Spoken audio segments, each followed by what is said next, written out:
Hi everyone, எல்லாருக்கும் வணக்கம். Toxic அப்படிங்கிற படம் இந்த மாதம் பெரிய எதிர்பார்ப்புக்கு இடையே வெளியாகிற மாதிரி இருக்குது. அப்படி இருக்க இந்த படத்தில் யாஷ், கீது மோகன்தாஸ் இந்த படத்தை இயக்கியிருக்காங்க.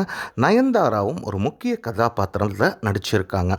அப்படி இருக்க திடீர்னு நேற்று இணையதளத்தில் பார்த்திங்கன்னா நயன்தாரா திருப்பதியில் மொட்டை அடிச்சுட்டு வெளியே வர மாதிரி ஒரு இமேஜுங்கிறது ஜென்ரேட் ஆகிருக்குது. அது நிறைய பேர் என்ன சொல்லியிருக்காங்கன்னா, டாக்ஸிக் படம் வெற்றி அடைகிறதுக்காக நயன்தாரா மொட்டை போட்டிருக்காங்க அப்படிங்கிற மாதிரி சொன்னாங்க. ஆனால் அதை செக் பண்ணி பார்க்கக்குள்ள அவங்க நயன்தாரா தன் கணவரோட விக்னேஷ் சிவனோட பார்த்திங்கன்னா ஏப்ரல் மாதம் திருப்பதிக்கு சென்று சாமி தரிசனம் பண்ணிட்டு வர்றாங்க.